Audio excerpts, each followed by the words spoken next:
Welcome to issue 67 of Couch Crunchers, where we have learned this week that comedy is subjective. So if I say something you don't find as funny, you're just wrong subjectively.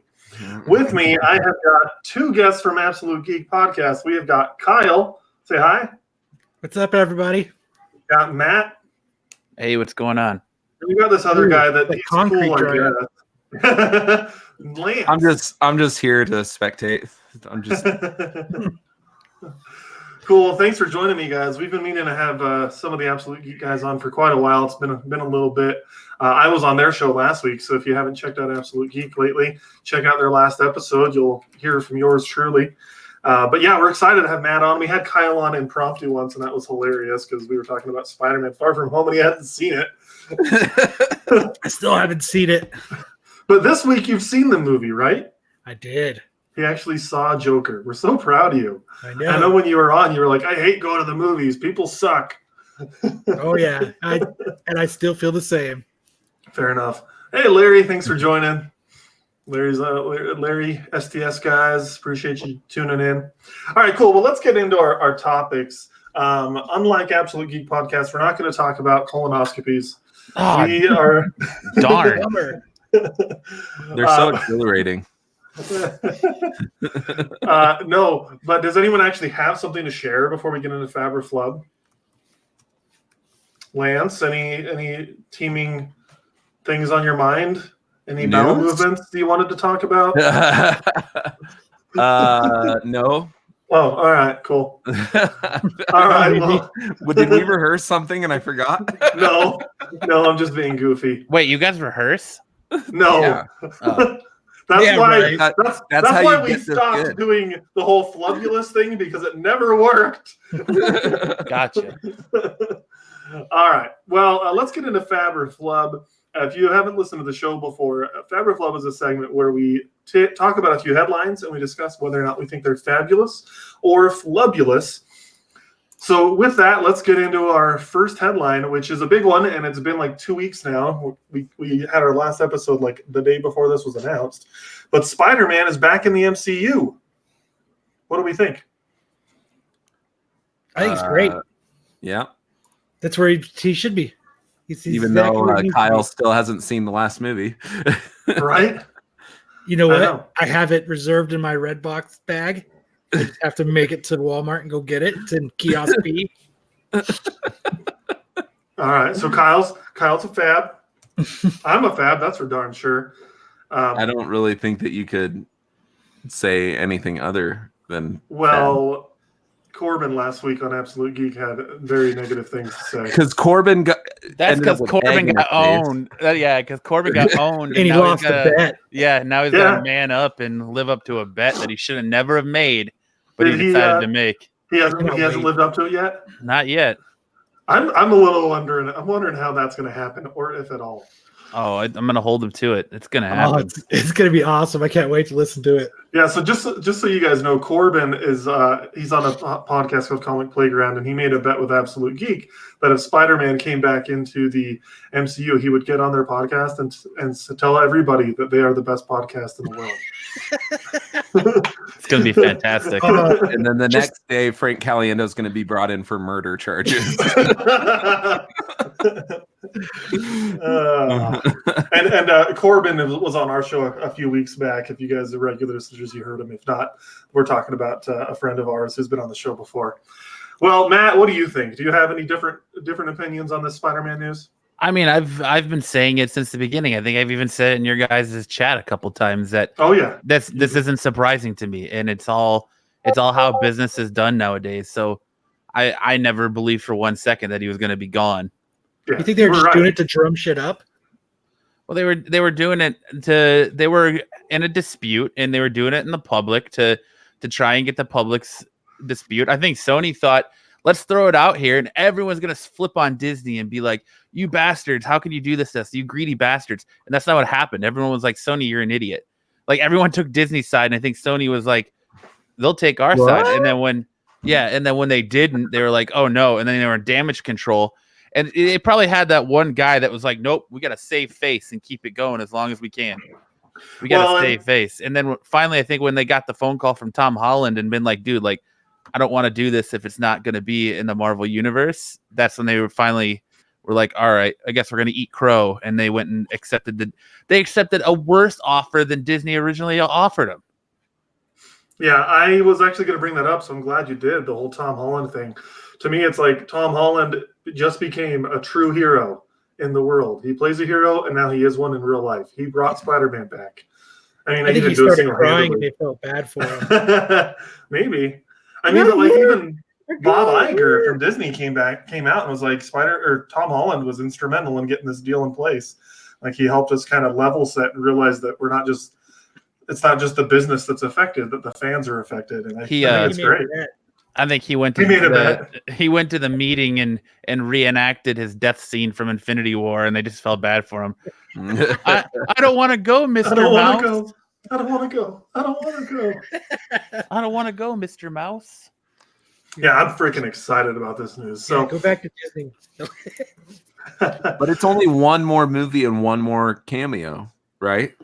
It's 2 movies. I thought it was weird. Well, I thought it's one standalone. I thought it was one standalone and 2 cameos. And 2 cameos? Yeah. I don't know. It just seemed like it was half the length of the previous deal. So it was weird. I'm wondering. It's not as big, that's for sure. There's been speculation that Marvel's going to use these movies to kind of write Spider-Man out. Yeah, but there's also rumors that Sony is being looked to be purchased by Apple, and if that happens, the rights for Spider-Man go back to Marvel. So I think they did this. Like, you got to think about it. One movie that comes out in 2021, and then 2 cameos. That's probably going to take them until at least 2025. And by that time, if they're going to buy them out, a deal should be done, and Marvel shouldn't have to come back to the table and be like, all right, we want Spider-Man. Let's make another deal. Sony would be owned by Apple at that point.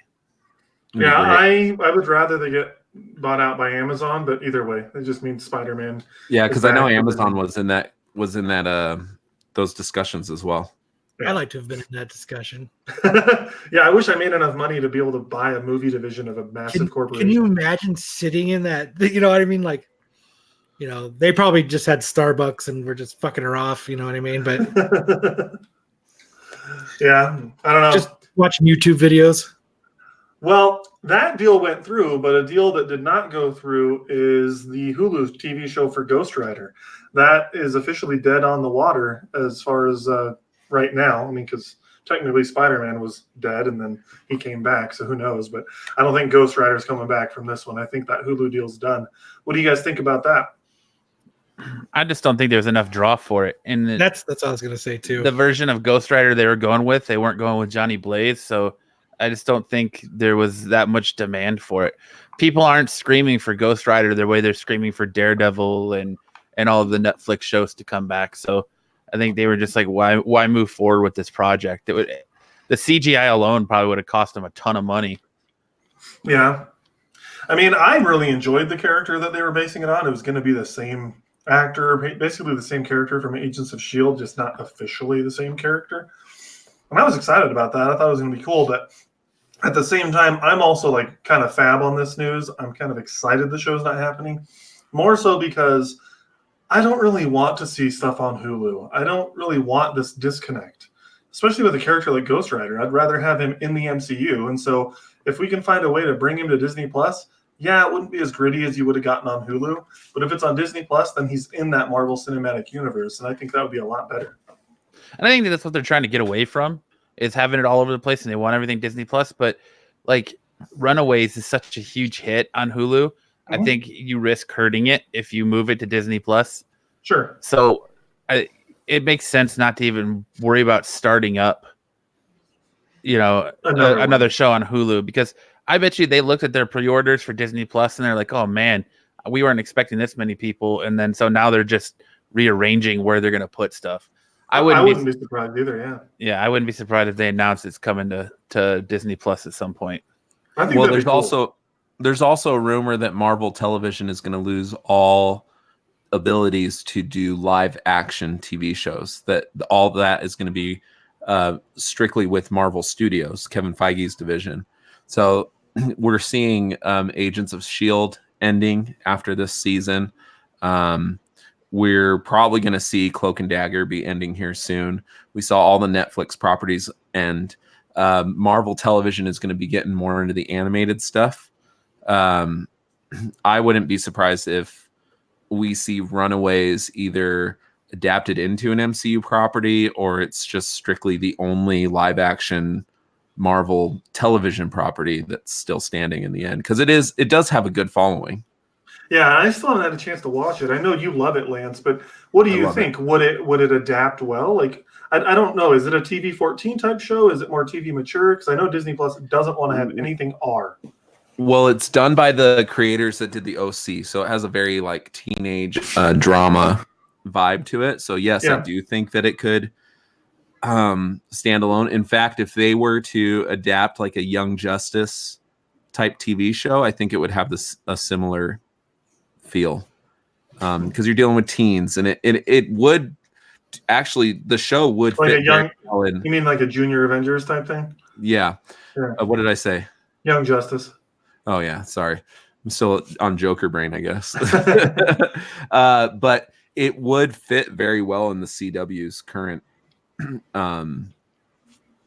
slate of television shows. I think. Like, I think you mean Marvel, not CW. No, like I'm saying, it would fit in like that CW vibe. Oh, gotcha. Like universe. You know what I mean? Like that kind of television show. No, I've got Joker brain. But I think it's suitable. I mean, if it was a movie, I think it'd be PG-13. Like, there's no sex. It's about kids. Lame. You know, it's a really good TV show. I enjoy it. Yeah, I've heard great things. I haven't had a chance to watch it, but I mean, I've had a chance. I just haven't taken the chance. That's the better way to say it. I have Hulu, so I can watch it. I just haven't. Cool. What do you think about the Ghost Rider news, Kyle? It didn't. I didn't care either way. Like it didn't. That's how much interest it sparked to me. Like that. I just didn't care. Fair enough. Like I didn't even open it up to read it because I don't know. I just didn't sound interesting to me. A Ghost Rider. It just didn't sound interesting. Yeah. Well, Ghost Rider is one of my favorite characters, so I was kind of bummed. But I understand, if they're reserving the character for MCU, because they're painting it as, we couldn't reach an agreement with Hulu. Well, Hulu is owned by Disney now, so you couldn't reach an agreement with your own company. Like, that's ridiculous. You know what I mean? The big company's not talking to the new little company. Right. So essentially, Kevin Feige has plans for it. It's a shame because the character that they did with Robbie Reyes and Agents of S.H.I.E.L.D., I think, worked. And I was kind of bummed that they didn't do Johnny Blaze when they announced Robbie Reyes as the new Ghost Rider for this TV show. And after everything was said and done, I thought it was really cool. I thought it turned out really awesome. I thought it was one of the highlights of that season. But we'll see. I trust Kevin Feige, so. Well, I think it's kind of fun that Marvel's been taking a few liberties with some of those characters. You're going to ask him? Yeah, I'm going to text him and ask him if I should trust him on it. Well, I just think it's interesting because, like, Scott Lang instead of Hank Pym for Ant-Man, and then, instead of Johnny Blaze, you had Robbie Reyes. So I think it's kind of interesting to get those different characters, especially for Ghost Rider, because we'd already seen Johnny Blaze in the two awful movies. Wasn't Scott Lang and Hank Pym the big reason for that? Because the character of Hank Pym was kind of like a womanizer, like in the comics. Wasn't he like not that great of a dude? I don't know. I haven't really read Ant-Man comics. I haven't read a lot of Ant-Man comics either, but I heard that, and I heard it was Scott Lang because they wanted to build a role for Paul Rudd. Well, I think it was Scott Lang because that's the most notable Ant-Man. Everyone knows Scott Lang is Ant-Man. Like, it's a lot of, older generations who know Hank Pym, but the majority of the people watching are familiar with Scott Lang and all the Avengers stuff he did there. So I think that's why they went with Scott Lang. It's just for the more notable character. You may be right. I was more familiar with Hank Pym before they did that, but well, either way, I don't really care. I love it. Well, let's talk about something else that I think people are more excited about with Disney, which is that Kevin Feige is going to be part of making a Star Wars movie. He's moving over from Disney Marvel to Disney Star Wars. Lance? Tom Holland's going to be his first casting. Because he cried. I'm okay with that. No, that when they announced that Kevin Feige was making a Star Wars movie, that was a clear indication to me that the Spider-Man thing was all a facade. Because the first thing they said was Kevin Feige doesn't have time to work on projects that aren't his. And then they gave him a new project outside of the Marvel universe. So it kind of spoke to me right there like, oh, this thing is all just BS and it's going to end up in a positive in the long run. But I think Kevin Feige understands what we want to see as fans for the most part. Now, if they take the Captain Marvel route and try to make it all politically correct and stuff, I think it's going to flop because we saw that with Captain Marvel. But if he makes a strictly fan-serving movie about Star Wars and doesn't try to put all this political crap into it, I think it would... Oh, look, Grizzle Geek says they're setting him up to take over for Kathleen Kennedy. They are hoping she leaves after her contract is up. I'm okay with that. Please, put Feige in charge. I want Star Wars to be as awesome as the MCU. It's my favorite. I want that. So, yes, but please. Do you think that if he's in charge of both, that they'll both suffer? Or do you think he'll just have two equally good properties? Well, I think I'd rather have him in charge of Star Wars at this point and maybe let someone else take over the MCU. I think it's in a good spot to where someone else could take over for him. Yeah, they can hand it off. And someone needs to do something with Star Wars anyway.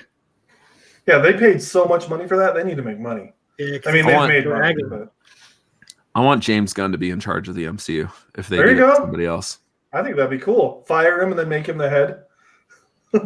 They've got a lot of apologizing to do for that guy. I don't think that's happening. No, I don't either. I think he's gone. I think Warner Brothers is going to lock him up in an exclusive deal as soon as he's done with Guardians 3. I think it's game over for him. I wouldn't blame him one bit, man. Them firing him was bull crap. But maybe that's the spark that the DC needs and Warner Brothers. Someone like Gunn to help it out of its funk. Well, they're already bringing in J.J. Abrams and a couple other big time directors to relaunch their universe. So, well, J.J. Abrams can fix anything. Didn't you see that episode of South Park? Yeah. I mean, that's what he is good at that. Like Star Trek was like on the down and out, and then he came in and made it better, and then someone else kind of messed it up to where no one cares. I'm gonna hold off reservations on praising J.J. Abrams until after we see the Rise of Skywalker. Yeah. Yeah, I mean, anyone that listens to our show regularly is probably aware I'm a huge Star Wars fan, and I am beyond excited for Episode 9. I got my tickets booked. I'm flying down to Arizona to watch it. Speaking of which, Lance, you and I probably need to connect afterwards because the tickets are probably going on sale next week, and we need to coordinate, man.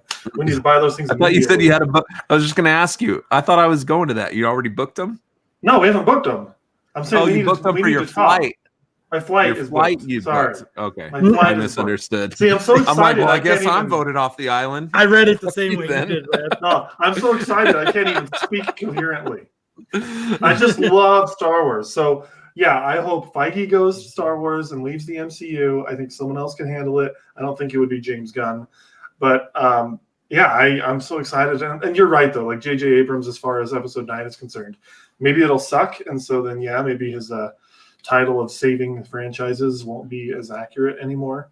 I, for the most part, have liked the stuff he's done. Like, Episode 7 wasn't perfect, but I enjoyed it. Like, it's good. It was just too much like Episode 4. So, I don't know. We'll see. That's what J.J. Abrams does, though. The Star Trek that he did was just like the Star Treks that he copied, essentially the same story. He does that frequently. And I get why he does it. Like, his mentality is, it worked. This is what people like. So let's use the same formula. And for the most part, I liked Episode 7. I really didn't want to see another Death Star, and that's what they gave us. It was literally just a bigger Death Star. Whatever. We see this thing. No, sorry. And like, on your point, like I know some people will disagree with what I'm about to say because some people got annoyed with the whole Rey thing, but I think Rey was a good example where Captain Marvel's a bad example of like not politicizing. Captain Marvel was clearly a politicized thing, but like they just gave us a cool character in Rey who's a strong female character. Captain Marvel just feels very in your face and kind of, you know what I mean, kind of forced, which is why some people don't like it. But Rey's just cool. Rey's a good character. And I'm starting to realize that that's Brie Larson. It is. I think Brie Larson is the reason Captain Marvel doesn't work. Did you guys watch the new Between the Two Ferns movie? No. Yes. You did, Matt? Yes. Did you see the scene where he's interviewing Brie Larson? Yeah. Yes. And how absolutely wooden she seems? Yeah. And you're like, this is just for... not a likable person. Like that. I think that's what it is. It's that she ruined Captain Marvel. And it's a shame too, because when they announced that they casted her, I was excited because I saw Room and she was fantastic in Room. Yeah, she was. But she just doesn't have a personality or maybe that's why she was so good in Room. Well, I don't know where she lost it on the way because she was good in Scott Pilgrim versus the World. That's true. She was good in 21 Jump Street. So like I think it's when she got this politically or this like I don't know what to call it. I want to call it like social justice warrior mentality that she's got all of a sudden. That is when she became that like hard stickler wooden actress. Yeah. Yeah, she took it and dove in head first and ran with it. Yeah, it's like she definitely drank a cooler sized cup of Gatorade, and she's all in. You know, she's kind of like watching concrete dry at this point. Yeah. Yeah. So like, there's a new movie coming out with Michael B. Jordan, where he's a lawyer and like it's based on a true story and he's defending all these people from Alabama who are on death row. It looks really interesting, and she's in it. And just from the trailer, I'm like, I'm bored watching her in this trailer. Like, yeah. There's something happened because you're right. Room is still like one of my favorite dramas ever. Like I'm not even ashamed to say it. I don't think I've ever bawled as hard watching a movie as I did watching Room. Like it was just so well done. Yeah, she won an award for that, and she deserved it. She was great. But yeah, she's just, I don't know, something changed.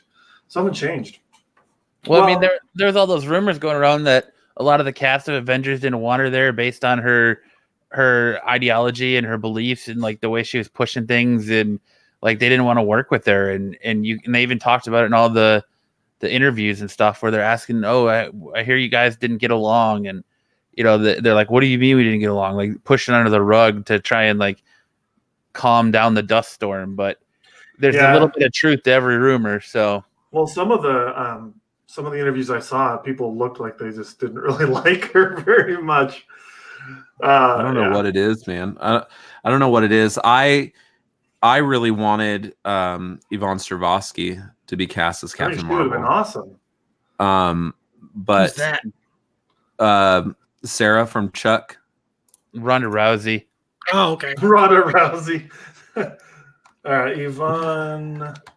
There's a fan picture of her as Captain Marvel. Yeah, that's what I'm trying to find and bring it up on the screen. And it's absolutely amazing. But this isn't the first time we've seen this happen, though. Like it's happened with Katherine Heigl. It's happened with I can't think of her name. She was in The Notebook.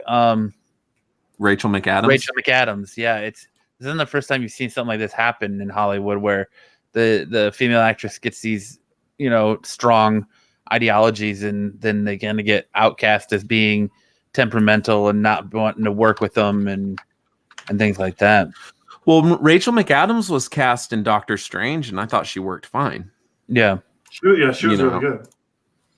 And she was in that movie with Jason Bateman, Game Night, yeah. In which I thought was fantastic. And he's funny. Oh, Game Night's hilarious. But you're right. She did have this kind of thing about her where she was just like a difficult person to work with. But I think the difference is that Brie Larson. Yeah. That's the fan art I was talking about. I think she looks pretty cool. Zoom it in a little bit, Max. I'm going to try. I've got it on my... There we go. How's that? I think that would have been fantastic. I think Brie Larson is the perfect pick, regardless. Like, her acting is stale, but just her look, she was the perfect choice. She's got a good look, but that's not all there is to it. I know. I mean, I thought she looked really good in Endgame with her short hair. I thought she looked really cool, looked very comic book accurate. But oh, you mean her? I want to speak to your manager haircut.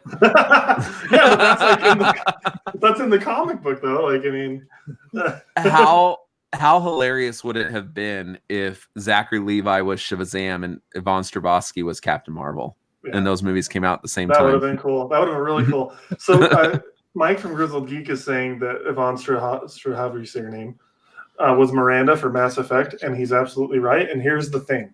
Miranda in Mass Effect is literally a character who is supposed to be the perfect human specimen in every single way.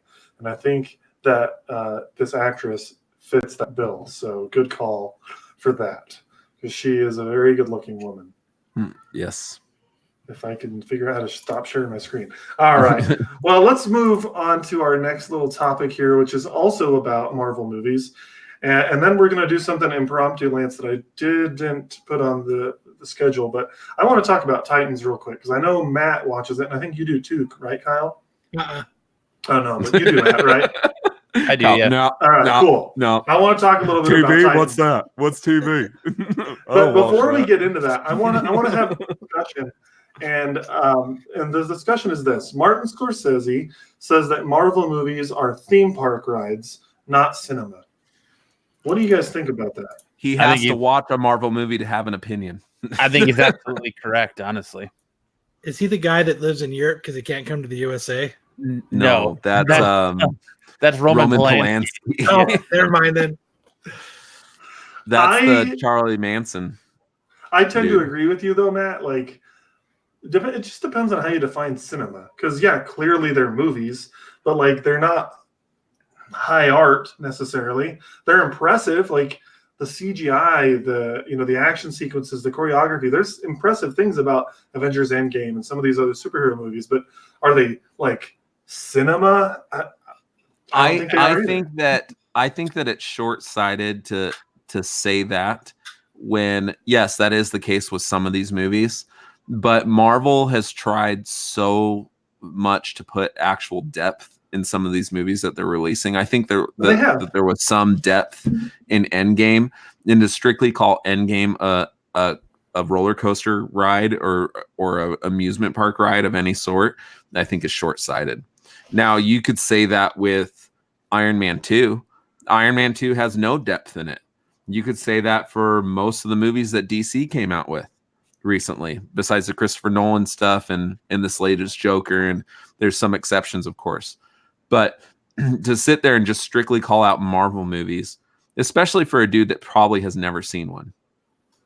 I don't know. I mean, I respect him. Like, one of the best movies I've ever seen was called Silence, which is a Martin Scorsese film, and it is absolutely amazing. And it actually has some actors that are from nerd movies. You got Andrew Garfield, Spider-Man, and you got Kylo Ren. Why am I blanking on his name? Adam Driver.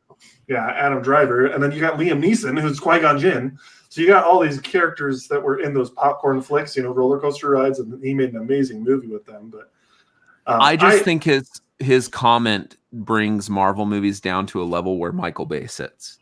I don't think so. And I think his comment is better than who was it a while back? James Cameron. He said something about Marvel movies a while back that I think was a lot more offensive. I can't remember it now. I just remember because it wasn't that offensive, but it was more like attackful. And there was an actress recently that Nicole Kidman, I think, said something as well. I don't mind this comment. He's not saying they're bad. He's just saying they're not like high art cinema, and I agree. Exactly. They're popcorn flick entertainment meant to get everyone in the seats. It's not. When you think of cinema, you think of the art form, and it's not like these indie films like you get like A24 puts out, or they're not like Handmaid's Tale, which are movies that he's known for making. They're not these high, Speaking but he's also done his forays into trying to make a buck, like Hugo, for instance. Well, like he's been a part of these big budget blockbuster movies, or attempts to be blockbuster. He was a producer on Joker, wasn't he? when that movie was first announced, he was originally announced to supposedly be directing it. Martin Scorsese? Yeah. I think that's when they were trying to get Leonardo DiCaprio involved. I swear he was still involved as a producer on the movie too. But isn't that the point of going to the movies, is just for popcorn and just enjoy something and just kind of be free and just have a little fun and enjoy it? Isn't that the point of going to the movies? Yeah, but I don't for want the to. I don't most want to part. feel like I'm being taken advantage of to a point. Like, because I feel like Michael Bay movies do take advantage of you. Like Ninja Turtles, for instance, like is nothing but explosions, and Transformers and things like that. Like that's what I think of when I think of popcorn flicks. Like I feel like Endgame offered more than that. I mean, it did, but only a little bit. I don't think it offered too much more, personally. I don't know, but I was curious to hear you guys' thoughts, and I'm glad there's some. Look at Joker, okay, and look at Endgame. Which is the more arty picture? Oh, it's Joker. Okay, so that's what you're talking about here. Is this like that's more done in the his stylistic art form, where it's art versus the popcorn flick. So it's not taking anything away from Endgame. He's just saying that it's not old school classic cinema, which is what he tries to put out. Yeah, I agree. Well, I Well, just want to be entertained. yeah, that's what I want for the most part too. But to be fair, though, some of this high art stuff, maybe I'm just stupid, but I recently watched this movie by A24 called High Life, and I have no idea what the heck I watched still. Have any of you guys seen that movie? Which one? It's Well, Robert Pattinson's latest movie. Yeah, he was great in it. The acting was very good, but I have no idea what the heck I watched. and I went back and rewatched some of the sections, and I'm like, I still don't understand what the heck's going on here. So I'm clearly just not sophisticated enough for some of this stuff. Can I say something real quick? So I just looked up the producer credits for Joker. Martin Scorsese's not on it, but one that I'm surprised to see that is on it is Bradley Cooper. Bradley Cooper's the producer of Joker? Sorry, Yeah. I had to hide your guys' faces for a minute because I like Sam's comment about him not taking us seriously for not looking like clowns. Sam So was I didn't have adamant. time to go get anything today. Sam was adamant with the Couch Crunchers guys, Tyler, Lance, and I were texting about the show today. He's like, one of you guys has to dress up like a clown. You have to. Sorry to disappoint you, Sam. I'm not cool enough. I could probably fix it if he gives me a minute or two. Well, we can't because you need to talk to me about Titans. You're the only one that watches it. I've been dying for a year to talk about this show on Couch Crunchers, and Lance refuses to watch it. I don't Why? refuse. I'm just watching a lot of things. Well, you need to stop I watching. think about a handful of what you watch is crap that you could stop watching and watch good TV too. Like Judge Judy, for instance. No way. Judge Judy's awesome. Thank you. Dude, See, Kyle and I are more alike than you think, dude. Hey, man, she's a No, no-nonsense lady. When I look at you, I can't tell the difference. I mistake Kyle for Lance all the time. And vice Hey, versa. Lance, I mean Kyle. Yeah. I think Kyle and I were separated at birth. Yeah, you guys are definitely twins. You're definitely twins. There's nothing Yeah, wrong with it. Lance has a real weird thing for Judge Judy, and I don't understand it at all. Dude, she's hot, man. The way she yells at people. Maybe that's what I'm into. Well, let's check her out. Judge Judy. Let me get this looking better. I was gonna say, yeah, you must definitely have like an authority boner, huh? You like strong, authoritative women. With Yeah, look at awkward that. smiles. Look at this 70-year-old woman. Isn't she hot? Yeah. Dude, I watched her, she gets on the show and she just calls people as she sees them, dude. It's awesome. Yeah, she sees right through crap. That's a crap story, and we all know it's a crap story. So let's just get back on track and tell us what really happened. That's the kind of woman that breaks down and totally like destroys her husband about his performance in bed. Like That's why she just like rips him apart. So she's married to like a Stedman from Oprah's Pretty husband. much, yeah. Yeah, man. Lance, you should take a break for a week from watching Judge Judy and just binge Titans, man. It's not that hard. Also, It's while you're what at I it, watched. Doom Patrol. So I watch Judge Judy when I'm working, so it's like kind of in the Don't make background. excuses. Just I own heard- up and- I No, heard it's Lance- kind of it's my Friday pleasure, man. I Guilty heard pleasure. Lance writes Judge Judy fanfic. I you know do. you can't be in the courtroom for Judge Judy. Those are all actors. I heard he's got a comic book, and when she opens her robe, she's just stacked underneath. So it's like a 75-year-old woman's face, and then she's just like got a hot With- like 25-year-old body underneath. She's With just Yvonne stacked. Strahovski's body. Yeah. You know, that reminds me of, I'm a huge Scrubs fan, and there's an episode where Dr. Kelso, who's like in his 50s, he like comes into work and he shows everyone his calves, and he's got these like super hot young calves, and it just reminded me of that. What are you Speaking saying, of Turkleton? Scrubs, Is that Michael Kelso's dad from that 70s show? They're related. No. That's a good connection, but no. speaking of Scrubs, did you see Donald Faison is in that new show Emergence? I love that show. Oh my No, god, it's if you're really not good. watching that show, check that. I Oh haven't even man, heard of it. It's really good. It's What is it? on ABC. ABC. Yep. Yeah.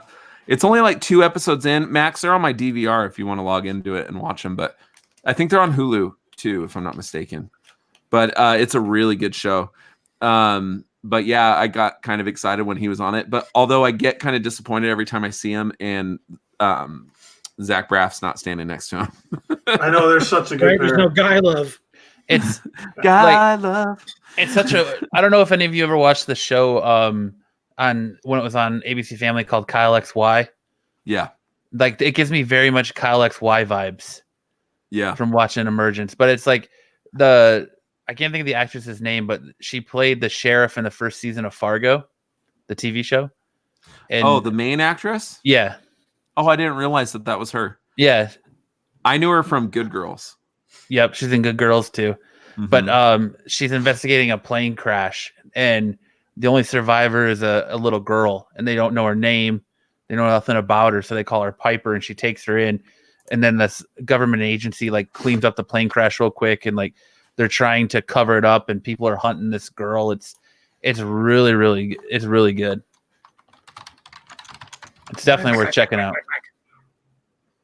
What was that? We got a Jose in here. Clack, clack, clack, clack, clack, clack. Sorry, I was posting a link to the YouTube video on my Facebook. I typed yeah, it's loud. really good. The other show that I would recommend, since now we're talking about shows that we're watching, is Evil on CBS. Have you guys seen that one? No. No. So that one is featuring I don't know the actor's name, but Luke Cage. Oh, yeah. If you guys aren't And- watching Below Deck, you guys aren't watching nothing.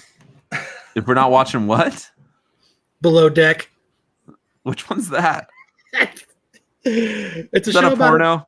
no, That's what I was gonna make that same joke.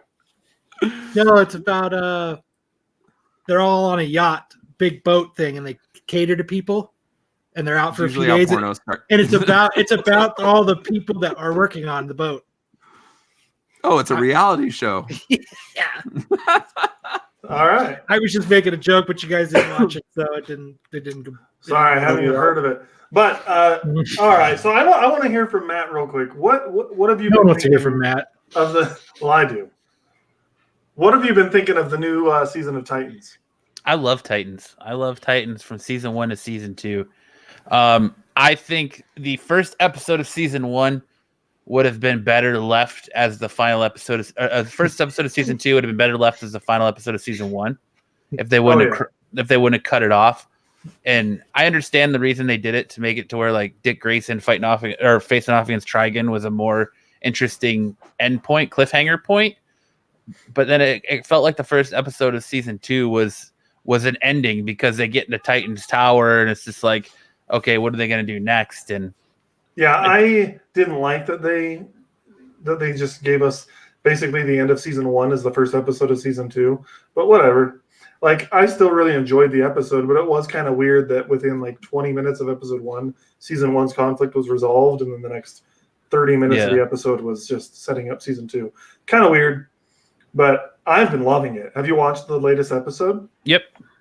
Yeah, I just finished it right before coming on here, and I don't want to spoil anything for you guys, because I really want you guys to watch this. I'm gonna But- watch it. I promise I'll watch it. But They're Haven't had the so chance. essentially, without spoiling, here's what happened. 2 episodes ago, they left on a cliffhanger about a certain character's fate. Then they did an episode where they did a flashback and told you nothing about their fate. Then this episode, they give you more information about them, and then at the end of the episode, you're not sure about their fate again. That's how CW does it. CW will give you a whole story. Like Supernatural does this crap all the time. They'll end an episode on a cliffhanger having to do with like Castiel, and then the next episode's all about Mary and Bobby or something like that. I mean, and then it takes 3 episodes to get back to that cliffhanger. I mean, of the Walking Dead's done it before, where like a cliffhanger happens, then you have an episode about the governor, and then it gets back to it. So that's common in TV. But I've just been loving it, and Deathstroke is in this new season, and I think they're doing a great job with his character. I'm loving it. Do you feel the same way, Matt? You think they're doing a good job with Deathstroke? Yeah, and I was worried because I feel like Deathstroke's overused. He's been used so much in DC TV lately. Yeah. But I think the guy they got playing him is perfect. Yeah. I think Dr. Light was good.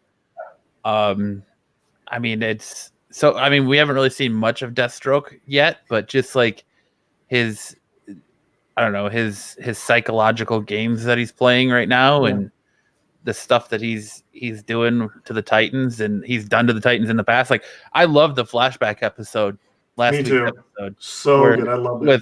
With Aqualad and all that. Like, that was awesome. So I need somebody's DC password and username so I can go watch it. For sure, man. It's just message me that so I can watch it. I got you, Kyle. It's Dope. Max's, but I got you. even better. Hey, nice no, best Deathstroke. You guys are twins. You guys are twins. Wow. So Kyle's just the more haired version of Lance. Yeah. Thanks, dude. I got your hair, man. It's all good. Kyle looks like Lance without the 20-some kids, Just his hair. You got like 8 different people in your house now, including dogs. You're overrun, man. We brought in another dog, man. He was just like in the middle of the road. It's ridiculous. Yeah. Well, I've been loving it, and this version of Deathstroke is very different than the CW version, and I liked that version too. I thought it was cool, but this one, he's very like cold and calculated, and like you said, Matt, we haven't gotten a lot of him yet, but next episode is literally titled Deathstroke. So I wouldn't be surprised if this is another like kind of flashback episode where we don't even see anything about what happened in this last episode. The only thing I'm a little confused about is I don't understand. I mean, I guess the timeline wise it fits, but I don't understand their choice to go with Jason Todd and make him such a predominant member of this Titans group when he really wasn't ever. So I think it's probably because they're wanting to go the Red Hood route eventually. Yeah. And rather than bringing in Damian Wayne, who is a Titans member, they're just like, well, we'll just bring in Jason Todd. Well, why not? Why not Tim Drake, who's a predominant Titans member? Red Robin, it's just awesome. Yeah, it would be awesome to have him. I don't know. I think it's probably because of the Red Hood thing. I wouldn't be surprised if like season 4 has some kind of a Red Hood vibe. I hope Jason Todd doesn't like die this season. I think that they should develop his character as Jason Todd a bit more. Or maybe if you kill him at the end of the season, he's not around all of season 3, and then all of a sudden he's alive again in season 4 as Red Hood or something. But that's why I think they have him around more, is because they want to build up to a Red Hood story arc. I don't know. And I'm a little iffy on the dude they have playing Bruce Wayne. Oh, he sucks. Not the actor, but it's just a horrible casting. Yeah. I do not like that casting at all. I think it's awful. For what? Bruce Wayne. They got Ian Glenn. He played Jorah Mormont in Game of Thrones. He was great in that role. He just looks old and frail. I don't think it's a good fit. Yeah, he doesn't fit to the image of old man Batman, but yeah, and he's not even like necessarily an old man Batman. Like, he's supposed to be a very active Batman. He's still in the Justice League. He's still fighting criminals, and he doesn't look like he could fight criminals. No. That's my issue. He looks like an old. He looks like Alfred. Yeah. Yeah. He looks like young Bruce Wayne and Joker could potentially beat him up. Okay, maybe not. But well, on that note, I didn't want to talk too much Titans, and I definitely don't want to spoil it. We are going to talk about Joker now, and we are going to spoil it. So this is your warning now. Like always, we spoil movies. That's how we like to do it. We don't want to. Yeah, we don't want to be worried about saying something and then you getting pissed off at us. So if you don't want it spoiled, leave now. And please, even if you don't mind spoilers, don't listen to this. Do yourself a favor and watch the movie because it is so good. There are so many things that you would like not be able to experience right if you heard us spoil crap for you, in my opinion. So going into that movie, like I thought the way you had painted it was that there was going to be so many of these like things that I didn't see coming. That none of that happened for me. Really? I tried really hard to stay away from any sort of spoilers, anything like that. And I don't know, like I didn't think that this was the kind of movie that was waiting to have that like gotcha moment, I guess. Even after watching it? Yeah. I do. I think there was plenty of gotcha moments. I was on the edge of my seat several times. That was one of my favorite parts of the movie. Yeah, I don't know. Well, how do you want to do this? You want to just kind of go around and say what our favorite parts were, or yeah, my favorite part was when it said the end. Yeah, Kyle, you hated it that much, Kyle, huh? I'll explain it. All right, well, let's start with you. Let's start with you, Kyle. What did you think of the movie? I didn't care for it at all. Not even a little bit. I thought it was boring as crap. It was, and it's not because I think it's just I just didn't like it. I didn't like it. It was slow, and I didn't give a crap about skinny Joaquin Phoenix. We could have done without the 19 fucking shirtless scenes the guy had. Like who? I don't know. Like once to get the point across that he doesn't eat and because he's lost in his head and whatever's going on. But like I just kind of got old. I felt like that movie was 5 hours.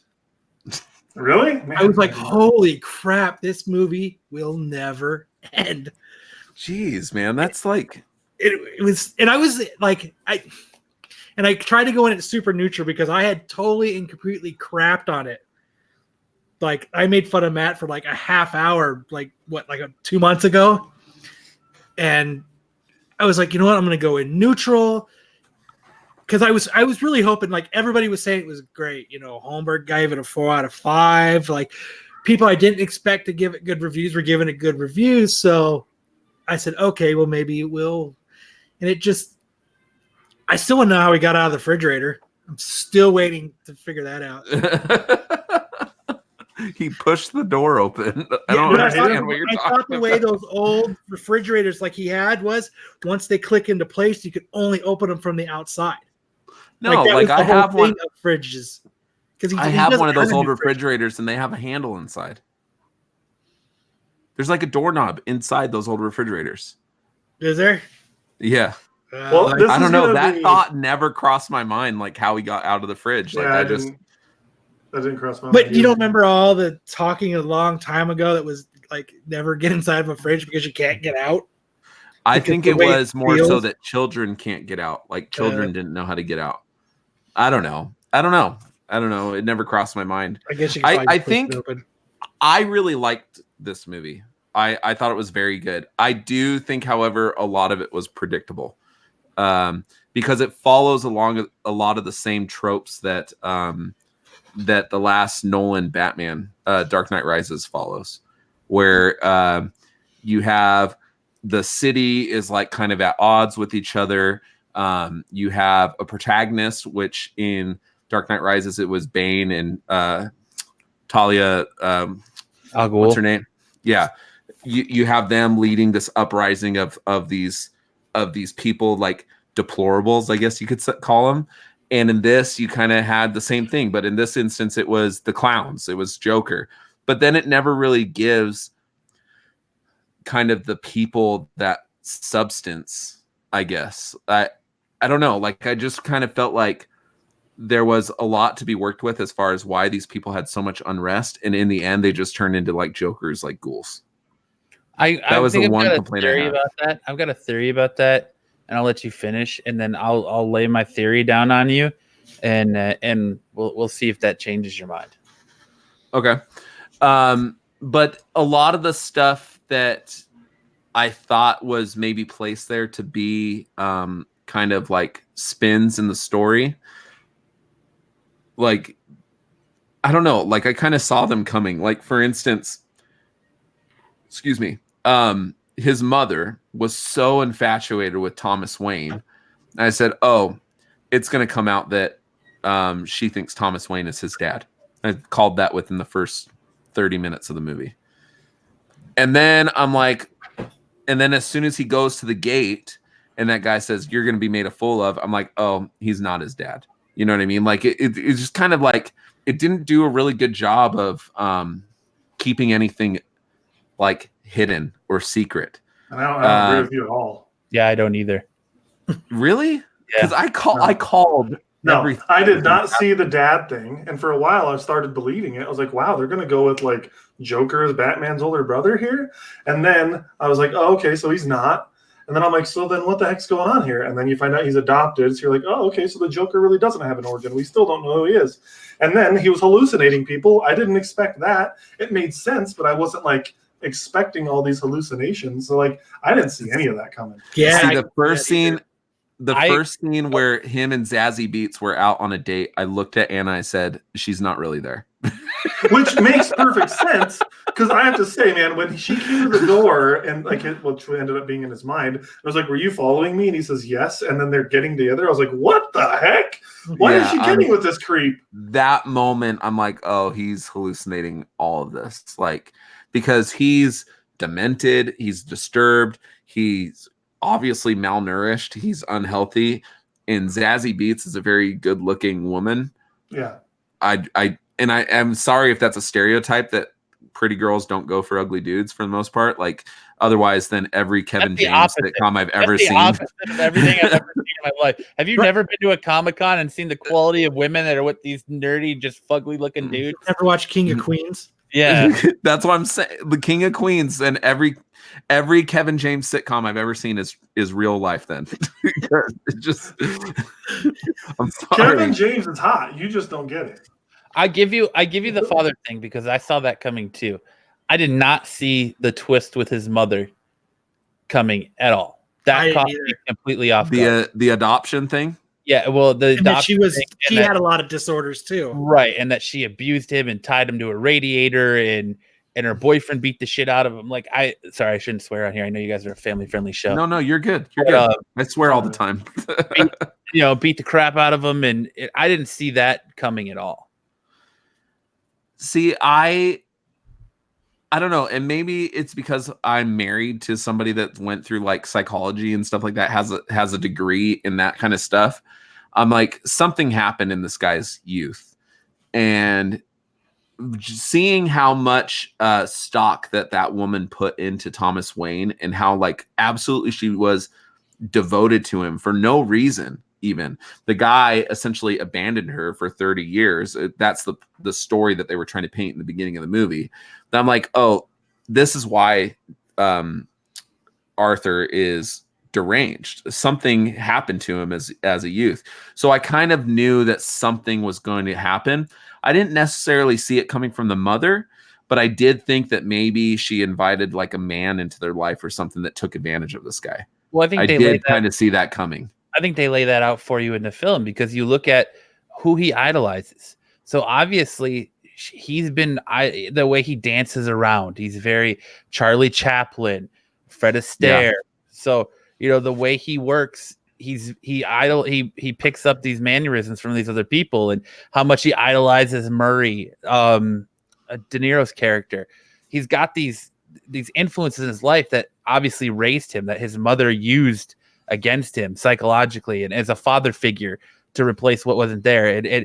She's just trying to, now that she's sick, she needs that money. They need that money. So she's trying to, it feels like she's trying to attach Thomas Wayne to him very much like she's done these other figures in his life to try and draw that to him. Yeah, but they made it so in the movie that delusion, she started that even when she was still working there. Yeah. So I mean, it's not, I don't think it's something that came later. So let me ask you guys this: the part where he is on Murray's show, and like there's not at the end, but near the middle of the movie when he's not Joker. Was that just all in his head as well, or was that a flashback? No, it's in his head, 100%. It's in his head. He's sitting there watching it, and he thinks it, and then it comes back to him smiling. Okay, that's what I was thinking, but I wasn't 100% sure. I'm like, is this a flashback, or is this just him imagining this happening? And it was more just like a fantasy. Which part? The part where he's on Murray's show, gets called from the crowd down, and they're like, that hugging each other. He was imagining that. He was. I think he was just thinking about it. Like he was just. Well, yeah, because it shows him watching the TV, and it shows that whole scene, and then he's back watching the TV in the same. Well, and that's why I thought maybe it was a memory or something, because it could have been that. But yeah, I wasn't 100% sure. Well, I'm with Matt on this one. I didn't see any of that stuff coming, but actually, I was about to get to my thoughts. But Matt, you were going to say something about a theory you had. Oh well, no. Go ahead and say your thoughts, and then I'll give mine, and then I'll lay out my theory, and then we can all talk about it because I think it'll be better that way. Okay, sounds good. Damn, someone's directed Couch Crunchers. I'm a pro. I'm acting like I've done this before. I was kind of thinking that was my plan originally too, because I heard some theories today that I was like, ooh, we should talk about those after we give our thoughts. So Matt and I are on the same page. So Kyle and Lance, you guys are all the same. Matt and I are the same. So I guess it works that left side is one group and right side is another group. All right. Yeah. But here's the thing, I like the movie, so I'm not fully in camp. I know. You're only like half. So here are my thoughts, and I wrote down some notes because I don't always remember things. I loved it. First of all, I thought it was very good. I thought Joaquin Phoenix was outstanding in the role. I mean, he's just a great actor. Excuse me. One thing I noticed that I really liked about his psychology, because you knew that he was very poor. He seemed uneducated. He was obviously mentally ill, that laughing disorder and everything. I noticed, though, when you look at his diary, that he misspelled things. Like sense? Yeah, like instead of sense, S-E-N-S-E, it was sense as in C-E-N-T-S. And there was at least one more time I noticed it as well. And I found that very interesting, that he clearly wasn't educated and he didn't know how to spell pretty common words. I liked all the naked women he had pasted in his pages of his book too. I didn't notice he wrote that. things down exactly the way he says them in his head. That's what I kind of got from him. Like he doesn't say sense, he says sense. You know what I mean? That's what, because he's writing exactly what he's thinking down. Mm. Yeah, well, and he writes like a child too. Like the way he was writing looked like something I would pick up from one of my kids. Like that style of handwriting looked like a child's handwriting. So from that point on, you notice that he's developmentally delayed. Yeah. Well, so yeah, and I liked that. I thought that was a nice touch. I loved the Thomas Wayne being his dad twist. I for a while was like thinking that was true, and then it wasn't, which I thought was really cool. And like with that, I kept thinking, I don't want an origin for the Joker. I don't want to know who this guy really is. And so that was like the only issue I was really having with the movie. But then they got us to this thing where it's like, okay, the Joker, we think he's Bruce Wayne's brother. Nope, that's not true. And then we're like, okay, so he's just that lady's daughter and she's crazy, which is true. But then it's like, oh, wait, he's adopted. So we don't actually know who his parents are. Or is he just imagining all of this because he's the one telling us the story, essentially? So it's just kind of cool in that way that we still don't know the Joker's origin, in a sense. And I guess that's getting more into the theory stuff, so I'll hold off on that. I thought the girlfriend twist was cool. I didn't see that coming. I know you did, Lance. I thought it was extremely well-paced. I thought the violence was just the perfect amount. Like, it wasn't crazy over-the-top amount of violence, but there was a lot. Like, you definitely don't want to take your kids to this movie, but I don't think that it was for the violence. I took mine. Well, fair enough. You do what you want. But I don't think it would be for the violence so much as more like the theme the themes in this movie are very mature, more so than even the violence being the issue. Can I say that was the one thing I was disappointed of, is that walking into this movie, I thought it was going to be so over the top violent. And I thought it was kind of going to be too. Like I knew it wasn't going to be like John Wick. I think they were very good with. A lot of story was behind it, but what were you saying, Matt? They were very good with the violence. There wasn't a lot of violence, but when it was violent, and they made it count. Yeah. Yeah, and that's why I'm saying I thought it was perfectly violent. It wasn't too much, but what they did was gruesome. Like the scissors scene. That was one of my favorite scenes in the entire movie. He freaking stabs the guy with the scissors, and then while his other friend is in the back there, he's just sitting there covered in blood, acting totally normal, like nothing happened. And like that just shows you the mentally deranged mentality of this man and how psychologically damaged he is, that it didn't even faze him. There's the issue I had too. So right after that, he's walking down the steps and he's dancing the steps like in his suit, right? Mm-hmm. And the cops are at the top of the stairs, and that's when that chase happens, right? Yeah. So the guy that was in that room when he killed his friend, right? Mm-hmm. He didn't immediately go somewhere and call the police, for one. Like I thought it was weird that there wasn't more urgency. I don't know. It just didn't feel like there was a whole lot of urgency from a dude that just murdered somebody. He had enough time to finish his makeup. He had enough time to get dressed. He had enough time. Like, why wasn't there people like pounding on his door like right away? This is where Lance and I differ, because you're worried about why didn't that dude call the cops? I was more like, Jesus Christ, look at the head start Arthur has on these cops. He gets murked by a car and has enough time to get up and keep running and still have like a 5 foot or 10 foot head start on these cops into the. I'm amazed how many times the dude did not get caught. Right. Like, I don't know. Yeah. I enjoyed a lot of that stuff, though. I thought the movie was really well paced. And then I liked the Thomas and Martha death scene at the end. I thought that was kind of a cool touch. I wasn't expecting it. I didn't need it, but it was a cool touch to just kind of do. And then I have two more things I want to say. One is the blood smile at the end. He takes that blood and kind of runs it up and does the smile with the blood. One of my favorite shots in the movie. One of my favorite shots of the movie. Yeah, really cool shot. I giggled. Yeah. And I'm like, I shouldn't be giggling, but I love dark characters and I love dark stories. And so it appeals to me. Now, the last thing I want to say, as far as like my pros are concerned, because I only have one con. One thing I really liked was that Joker was clearly a bad person. Arthur Fleck, was clearly a bad person. A lot of the headlines coming out was like, oh, this movie's painting this bad mass murderer as relatable and that we're going to be empathetic. And I'm like, no, I don't think people are like feeling like it's okay that he's a bad guy. He's clearly bad, but they just kind of show the journey that someone can take to get to that. And I think they did that well. Like, I didn't like him. He was a stalker. He was like extremely violent. Like, no, I don't know. Maybe you guys disagree, but I did not think there was any validity to the idea that the movie glorified a murderer. It did not glorify him. He was clearly a bad guy. He was just the main focus of the movie. I think, yes, he was a bad guy, but I think that a lot of society kind of made him a bad guy. So it does add some humanistic properties to him, I guess you could say. Mm-hmm. When the beginning of the movie, when he's kind of dancing outside of that store that's closing with the sign, and those kids kind of like, these things seem continually happening to him, where he's just picked on and he's abused and everything. I think it shows the power of kind of bullying almost, and what it can do to somebody. And I kind of equated it to a lot of like the school shootings, and how you can kind of see why some of those kids like go down these roads of madness and do these horrific things. Society plays a big role in the way these people. Sure, but did it make you feel bad for the murderer?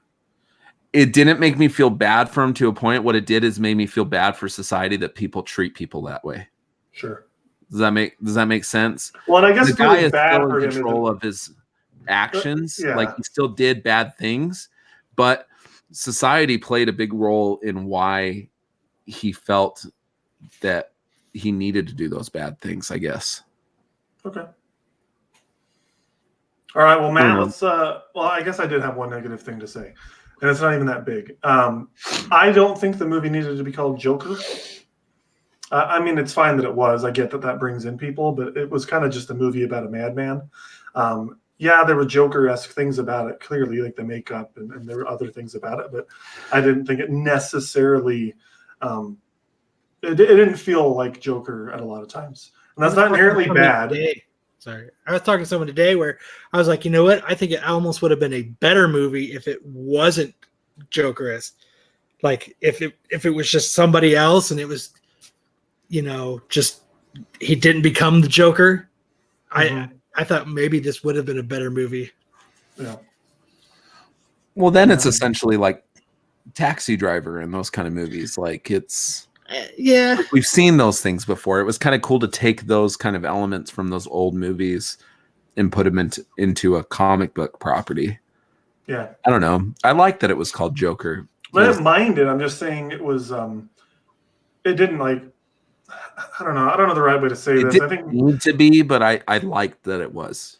Yeah, like and I think Matt will disagree with me on this because I think we talked about it on Facebook, but I personally would not want to see this Joker up against Batman. Like, I liked the movie a lot. I loved the movie, but this is not a Joker that I personally would want to see against Batman. This movie and this version is so grounded. Disagree.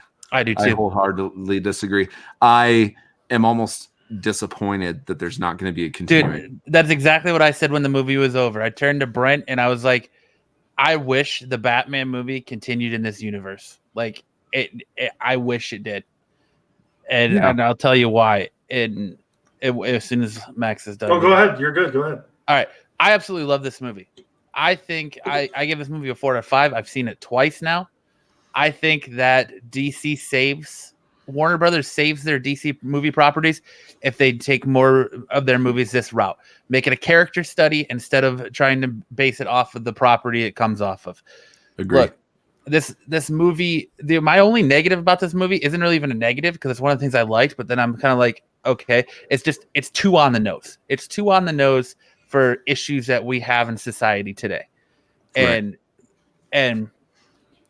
look, I loved Joaquin Phoenix as the Joker in this movie. He is now my new favorite Joker.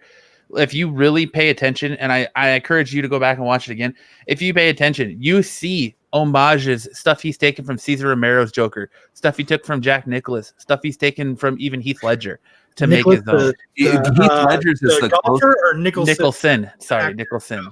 Heath Ledger is the closest, I think, to his Joker. I think that Heath Ledger's Joker was, and I hate to say it, was a more like lighter tone to this one, but I could see Heath Ledger's Joker having this as a background. Like I could see that if the Dark or Batman Begins and The Dark Knight were R-rated pictures, I could see these as being seamless into each other.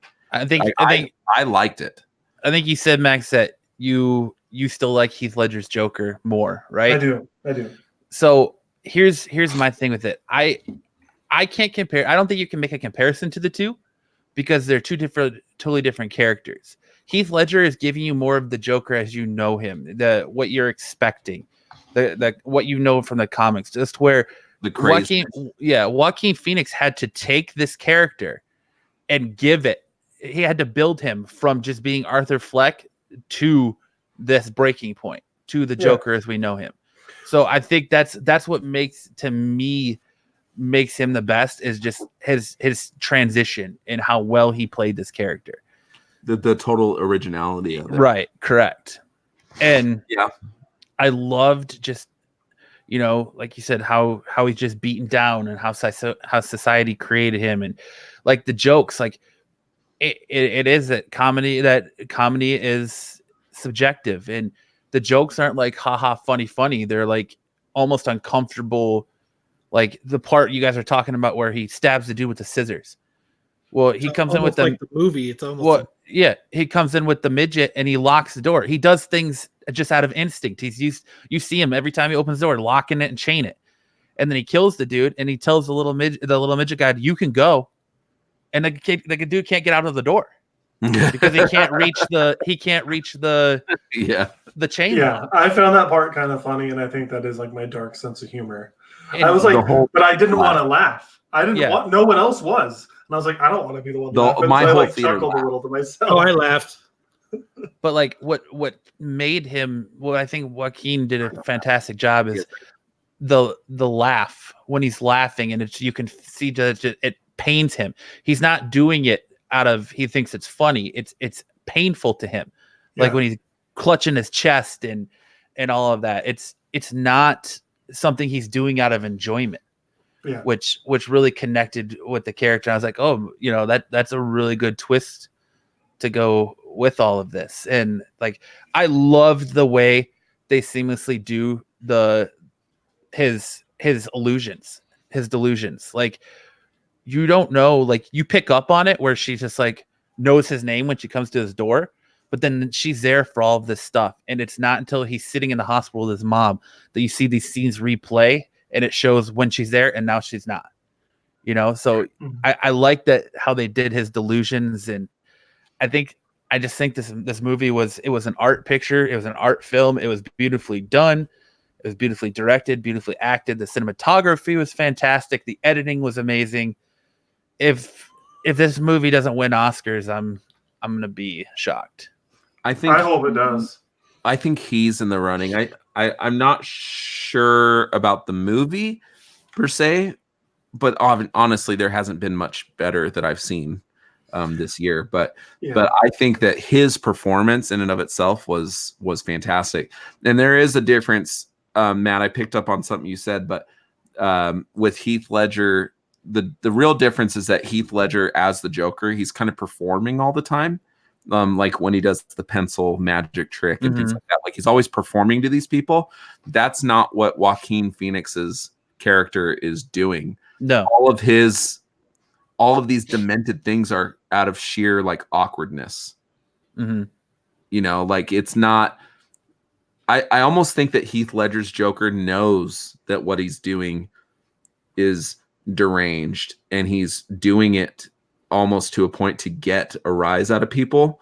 I think Joaquin Phoenix Joker has no idea that what he's doing is getting a rise out of people, and feels totally justified in everything he's doing. And it's not. Oh, I think he does. I think he does. I think he truly got it when he was in the cop car and he was driving down the road, and actually in like right before when he was sitting on the show. And like he's actually told, you did this. Yeah, you did this. And I think that's when he actually like realized it for real. Because you see almost a sense of confidence when he's sitting in that chair. And can I say, so that might have been the one thing that kind of surprised me. You can't say. You don't have my permission. You're done. Matt, what do you think? I'm kind of ashamed that it did surprise me, because in retrospect, I should have saw it coming.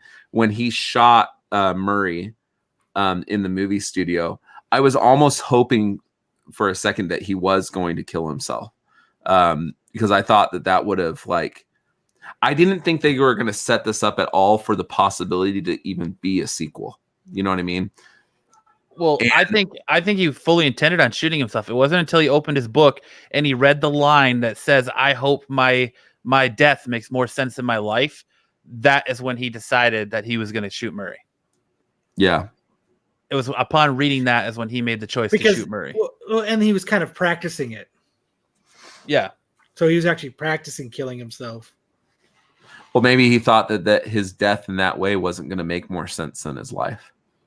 But one of the other parts that made me reminded me of, while we're on this spot, Heath Ledger's Joker is when he does shoot Murray. He shoots him, and then he shoots him again, and then he like fumbles the gun and drops it on the desk and throws his hands up and like dances away, into the camera. And then he delivers Murray's sign off to the camera before they cut him off air. Yeah, it was fantastic. I think he realizes the consequences of what he does when he's standing outside and he sees the guy in the clown mask go by in the cab, and he understands that people are paying attention to him now. And I think that's where the other way you can look at it is, it's very clear that the Dark Knight Joker is a Joker at a different stage in his career. This is just starting. So we don't know how far it progresses. Craft yet. Right. You don't know how far it progresses like it does when we get to the Dark Knight. So like he hasn't switched to knives yet. Right. But the only reason why, like, I was kind of hoping it could have been set up to see as a continuation into those movies. But when Heath Ledger is introduced as the Joker in The Dark Knight Rises, nobody knows who he is. People are going to know who Joaquin Phoenix's character is after the spectacle that he just did. So there's no way that he could walk into Gotham and nobody, like, none of the crime bosses know who Heath Ledger is. Nobody knows who this guy is. He just kind of shows up on the scene because, right, there's no mention of him in Batman Begins. I think, me and Matt were kind of talking about this last night because we along these rights. I think what would be is it would be somebody else, but it's just somebody else taking that mantle, right? And I think that's because what we were talking about last night. Like they kind of don't know who it is because it's somebody else. Well, that's the only way it can happen. Somebody else has to take that role. Well, because Murray even kind of says it to him. He's like, "So you did this for attention. You did this to be a symbol." And he's like, "I didn't do it for attention." You know. So he doesn't deny that he's a symbol. So he could be a symbol for someone else to take up that mantle. At the DC Comics, they've had so many different versions of the Joker. There's 3 different Jokers. You don't know who he really is. Right. And so that's what kind of leads me into my theory that I was talking about is if you watch the movie, what if a lot of these killings are actually his delusions? Yeah, I kind of thought about that too. What if when he's on the cop car, like after he kills Murray and he's being taken away by the police, if all of that is just a delusion because they bring it, the ambulance hits the cars, they ping him out, they put him on the hood, and all the people celebrating him is a delusion, and they're telling him to stand up and they're cheering him, and it's like the whole city is behind him. And part of me is thinking, like, what if this is a delusion? Because he stands up and he's getting cheered and he smears the blood on his face, and then it cuts to him in the insane asylum. See, that's what I got that too. It's like, is he just telling a delusion? Like, it ends up being like a story that he was actually just kind of telling. That's for a minute. That's what I thought that was what was gonna wrap up this movie. I was like, oh, he's just almost like where it's Bruce Wayne and he's actually in a coma and he's actually dreaming, and it's everybody that's kind of around him that he's inserted for these. I thought it was almost going to be something along the lines of that because he's locked up. Well, Jay, I went and saw the movie with Jay. So it was my wife, myself, Jay, and his wife. And Jay actually turned to me when they're sitting in the asylum and goes, "So did the whole movie not happen?" So and I was like, huh, it kind of has that, I almost call it like an Inception moment. Like, does the dreidel fall or not? You walk away from that movie, be like, so was he in an insane asylum the whole time, or did all this actually happen? And then he's in the thing and he kills the psychiatrist in the thing. Did that even happen? We don't know when he's walking away in the bloody footprints. Well, here's what tips me off on that. And when you watch it, every time he kills somebody, he dances. Yeah.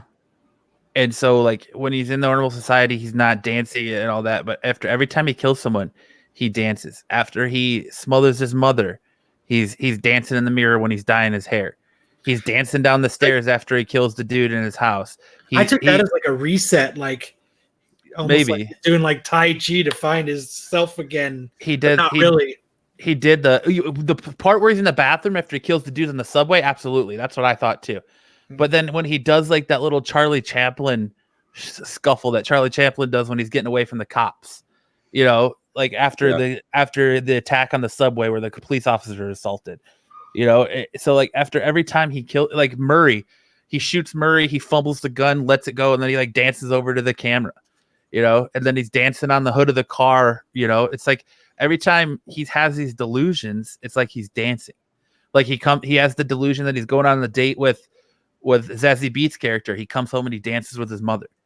So like every time he has these illusions, he's dancing. He's kind of dancing with Murray, when he's having the illusion that he's on the show.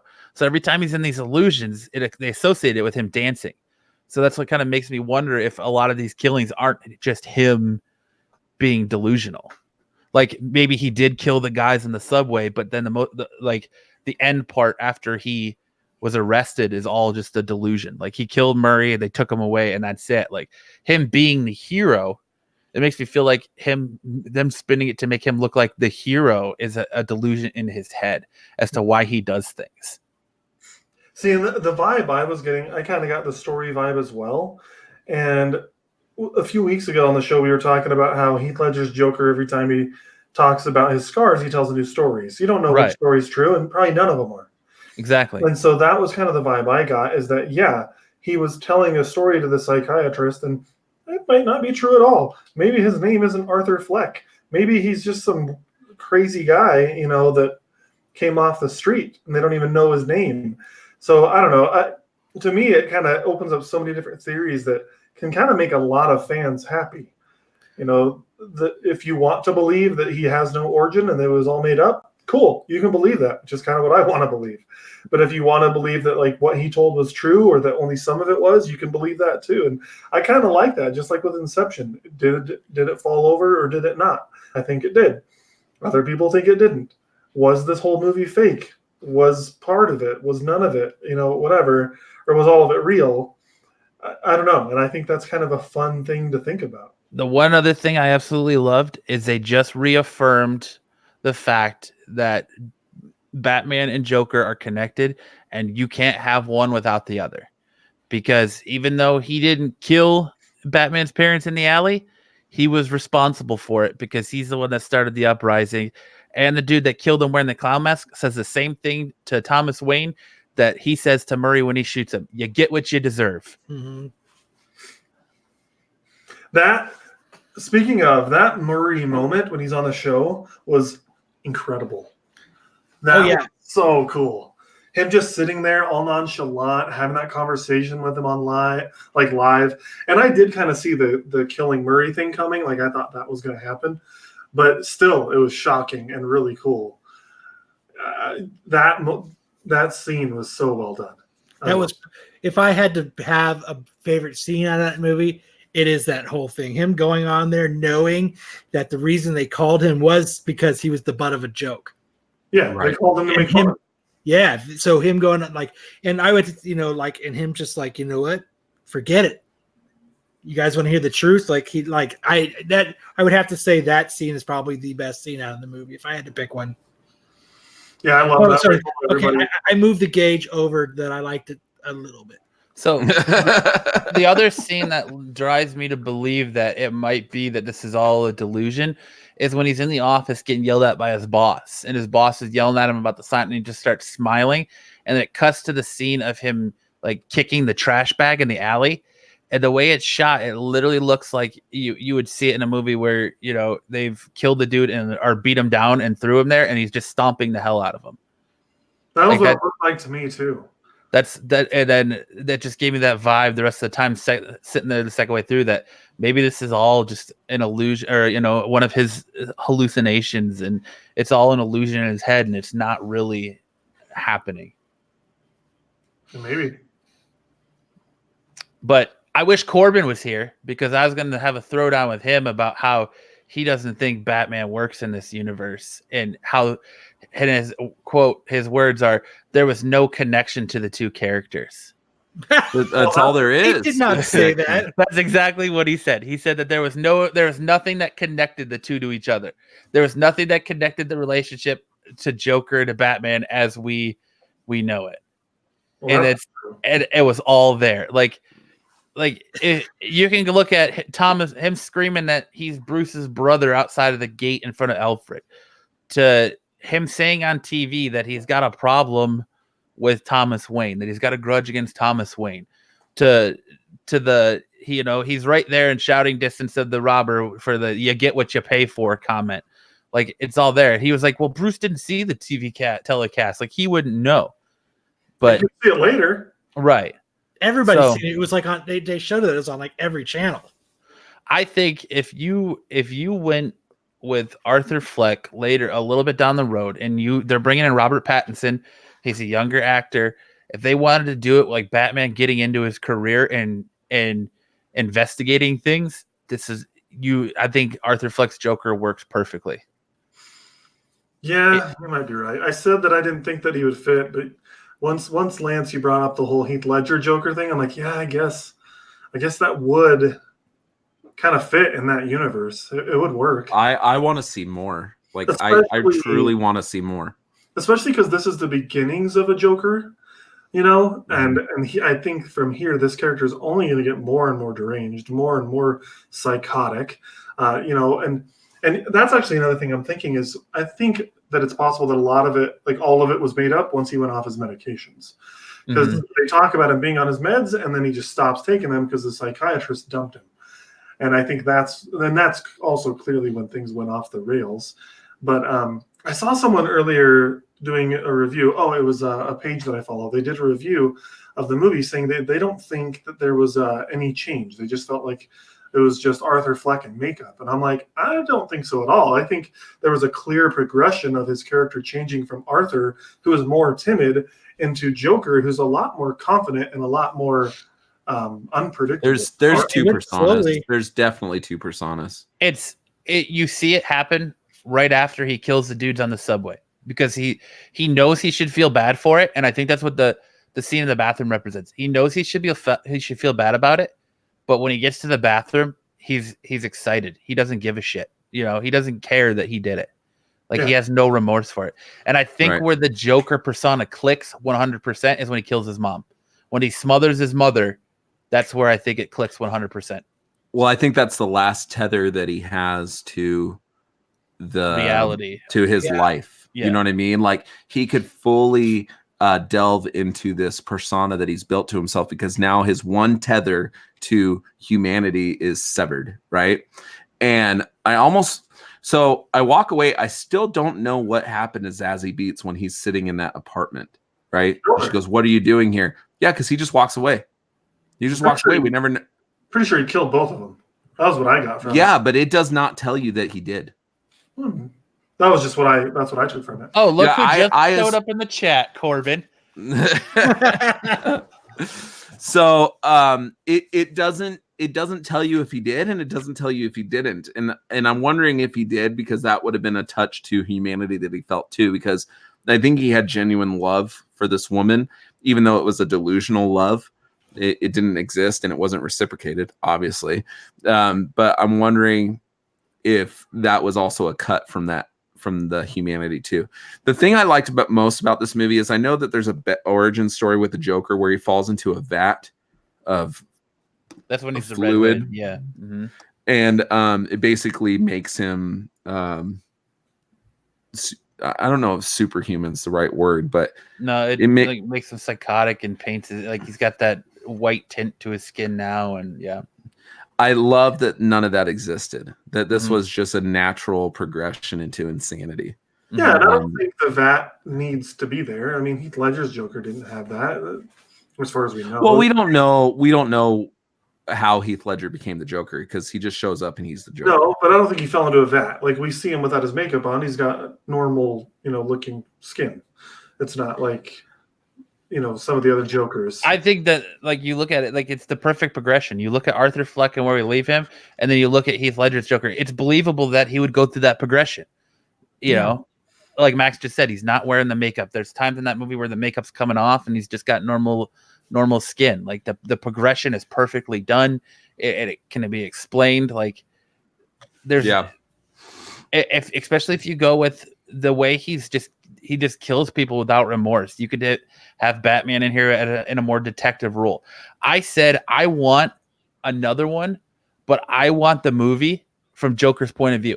I want a Batman movie from Joker's point of view where Batman is the supporting character and you're watching everything going from the Joker. That would be really cool, actually. Like, I literally think DC gets saved if they follow more character study than they do worrying about the source material. Yeah, well, and catching up to Marvel. Yes. I think that DC has to get rid of the whole idea of we're going to try to catch up to Marvel. I don't think... Not worry about nothing. Right. Their most well-liked movies have been solo movies.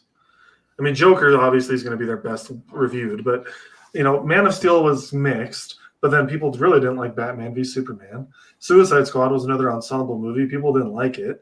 But then you bring in Wonder Woman, people loved it. And then Aquaman was generally well received. Shazam was generally well received. When they focus on one character, they've been doing a lot better. I think Birds of Prey is going to be a colossal failure. Yeah, it's looking a little iffy. The trailer looks like, and it's a shame too because I love Mary Elizabeth Winstead. And I really want her to succeed, but it should be called Harley Quinn the movie instead of Birds of Prey. Yep. Yeah.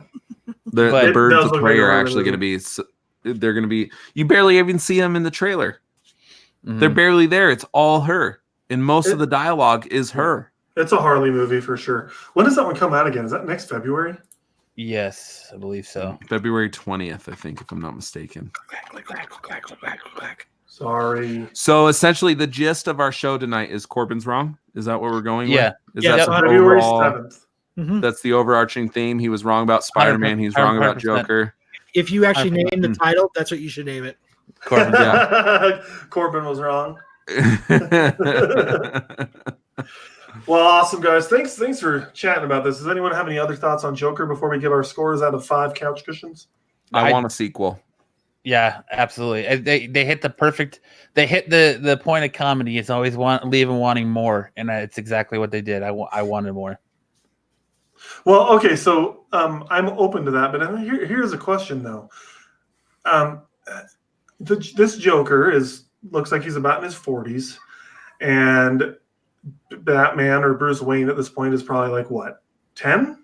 You think in the movie? So no, I think he's more like 12 or like that's not a big 10-year-old. I would say 10. We're still looking at 10 at least years until you've got a Batman. But the thing is though, it's hard to put an age on Arthur because he could literally be in his early 30s, mid 30s, and just his just level of malnutrition and just pure beat on his body is what's got him looking like that. And yeah, and I guess the Joker isn't necessarily a physical character, so he can be old. He's in his 30s because he adopted her. She adopted him, and she worked for the Waynes like 30 years ago. So I mean, he's and you just don't know how old he was when he was adopted, but it looked like he was like 6 or 7. So you got to think he is closer to 40. Corbin put in there, look, come on, guys. Batman can't exist in this universe. He absolutely can exist in this universe. We've already talked about it. We told you. Can, but you can't come. I don't think he was in yet. And not listen to everything. Yeah. Because we're wrong on several All occasions. right, let's just break it down for Corbin one more time. Here's how Batman can exist. Here's the connection. He's in the movie. Yeah, there's that. His parents are killed as a result of Joker's actions. Joker, at one point in the movie, confronts Bruce Wayne and scares the crap out of him by saying, "I'm your brother," and like assaulting, Alfred. So yes, there's a connection there. There's definitely a connection. It brings it full circle with you can't have one without the other because he's the reason for Bruce's parents being dead, maybe not directly, but indirectly. And the whole you get what you pay, you get what you ask for, you get what you deserve, So yeah, no, I'm with you. I really want to go see this movie again, and I'm going to see if my wife's going to bed early, because if so, I might go to the theater right after our show. I think, but before we move, like what you were just saying though. So Kyle brought up the point. He's in his mid 30s, but Bruce is 10. You use the Robert Pattinson Batman. He's in his early 20s, just starting out. So that means that still puts Joker in his 40s. Yeah, that works. 40s. That works. I don't think they're going to do that though, because my understanding is they only added in the Bruce Wayne stuff because DC really wanted that. Like, the director and Joaquin Phoenix were pretty adamant that not be a thing. Joaquin Phoenix, there's a report that Joaquin Phoenix didn't even want Thomas Wayne in the movie. Yeah. I thought the dude who played Thomas Wayne, I didn't like him. I didn't either. They didn't make him No, he's in Dark Knight Rises. No, I didn't know that. But he played the congressman in Dark Knight Rises. For a second, I was trying to think if they were. Was he a congressman or was he a police officer? Congressman. Thomas Wayne was not likable. That said, this whole movie, it takes place from Joker's perspective. Joker hated him. So is any of that we're real? led to hate him. Yeah. So that's It's a great Elseworlds tale, Corbin says. Yeah, it is, and it could just be Elseworlds, and if it is, you know what? That's fine. It's still a great movie. I think of Gotham by Gaslight. Yeah, and I think of Logan kind of as like an Elseworlds Marvel movie in a sense. You know, like it could connect to the other ones, but like it kind of stands on its own, and it was a beautiful movie.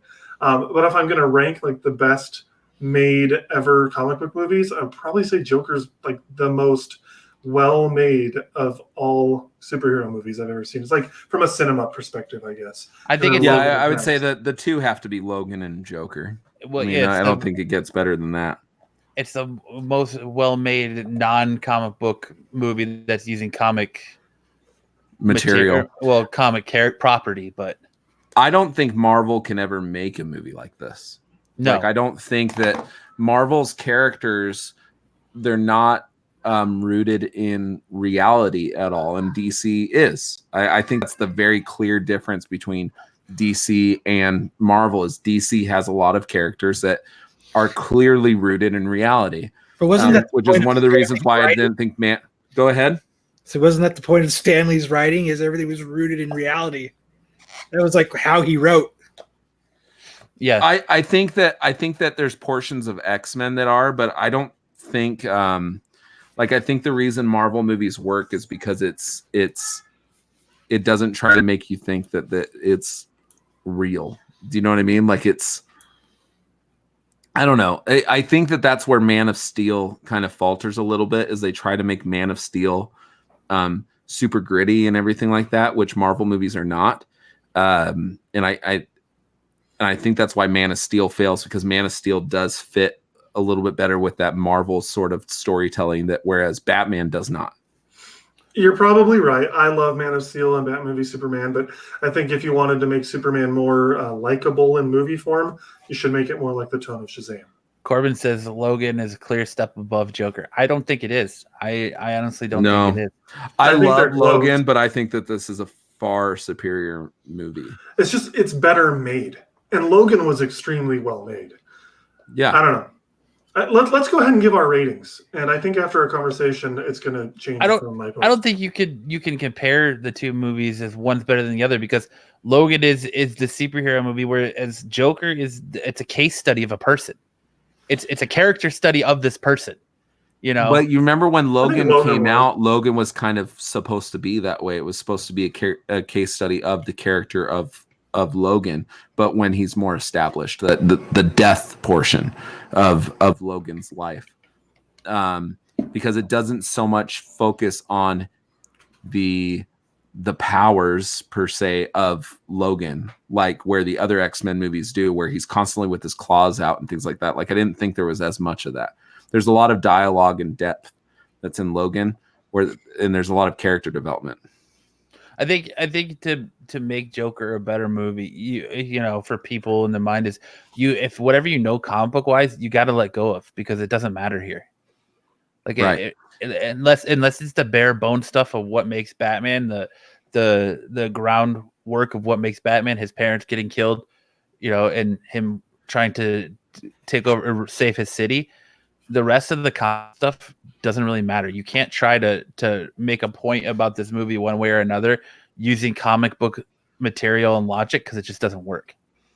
Yeah, I think the reason Joker is better than Logan is there's no supernatural elements whatsoever. Right. That's what I loved about it. Is it truly is about a person. What's that? This movie could happen. For the most part, I think security nowadays would be better and notice that he had a gun. But for the last part, but otherwise, I think that this movie could happen. Yeah, but that was set in what? In the 80s. That's why I'm saying, like, today it maybe wouldn't happen. Yeah, because you could have totally snuck a gun in. But like, yeah. I think like you were making a point earlier, Max, is that the press around this movie was blown out of proportion, and I don't think it was. I totally think it was warranted. Like, I don't see this movie being the incels attaching to this movie and it's be like, this is our movie. This is what's driving us. Like, don't see that at all. And I think that Whoa, the hype of there's a dog behind you. Woof. Yeah, I don't think the whole warranting of worrying about theater shootings and incels and all that I think is overblown. All right, can you guys help me with something? I had literally never heard the word incel until earlier this week. What does it mean? Did you Google search it? I did, but that's why I'm asking, because the Google search doesn't make any sense. It means involuntary celibate. So I don't understand. I don't understand the word. Like, what are we trying to say? They're like a neckbeard, essentially. I'm not trying to argue. I'm just curious. I don't understand it. So it's saying a self-described incel is highly likely to blame their virginity on the other 6 billion people on the planet. Yeah. It's not the virgin's fault for not trying to get out there. It's the other 6 billion people for not trying to jump them. Yeah. I think it's more Victim of like mentality? Yeah, exactly. Victim mentality. You're a victim of your circumstance. You're not, you're a victim of society. It's basically victim mentality. Yeah. Okay. Yeah. So speaking of all the outrage around this movie, I read something today that I didn't know, and maybe you guys already knew this. The Aurora shooting actually had nothing to do with the Joker. Right. That was all made up. They're just saying that because he was dressed like him. And even then, it really wasn't. It was just a little bit. Right. Yeah, I didn't know that. I believed that narrative for the longest time until I saw an article. I think the guy just tried to. It would have been any movie that was sure to have a bunch of people. That's what he and his lawyer said. They're like he chose that movie because he knew that it would be full, and he wanted to kill as many people as he could. Yeah, which is awful. But journalism tries to attach. I don't know what it is about trying to instill mass hysteria in people. It's ratings. But for some reason, that's been the MO of journalism over the last, 20 years, 2 decades, 3 decades or whatever, is trying to instill mass hysteria. It's a shame. There's no such thing as journalistic integrity anymore. It's just whatever it means to. It's going on right now. We have journalistic integrity. I think we have none. I think we have more journalistic integrity than a lot of the media sources out there. I was just about to yell at Matt's dog to take a shit on his pillow. I don't know if they'd be able to hear you. And there went your journalistic integrity. But all right, well let's give our ratings, and Kyle, I don't want you to go first because I know yours is going to be lower. Okay. So let's start with Lance, and then we'll do Matt, and then me, and then Kyle. I think it's hard. 4.5 is reserved for, I never give a 5 out of 5. So I think I'll give it a solid 4 out of 5. I agree 100%, 4 out of 5. So what would be a 4.5 for you? If Batman was my favorite movie ever, Shaun of the Dead. See, I think it's funny you won't give a 5 because 5 doesn't mean it's perfect. It just means that it was extremely, extremely good. See, I think 5 is perfect in my mind. Well, then nothing can ever get a 5.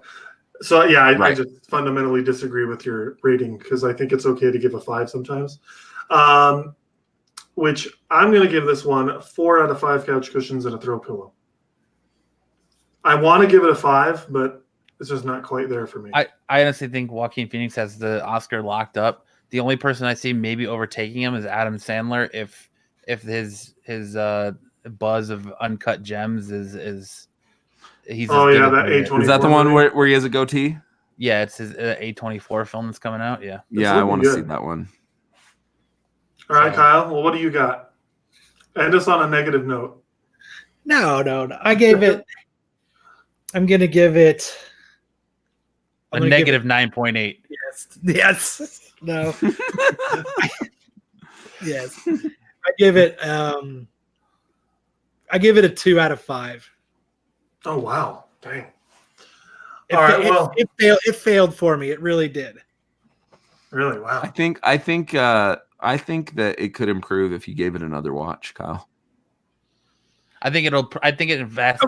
Knowing Kyle for as long as I have and our conversations about movies, I'm willing to almost guarantee it improves when he can sit at home and watch it at home on Redbox, not in theaters because he hated Thor Ragnarok. I did. And now Thor Ragnarok's one of his favorite movies. So okay, yeah. let me see. I'll tell you what was going on in the theater why I was watching this movie. Maybe this is part of it too. So I got the recliner seats because that's just what you do when you go to the movies now, right? Mhm. And I was like, oh, these 3 are bought. This one's empty. I'm going to take the next 3. I'm going to be like, I thought I was like sneaky guy that I was going to end up not having somebody sit next to me, not thinking that some guy who just went to the movies by himself was going to sit there.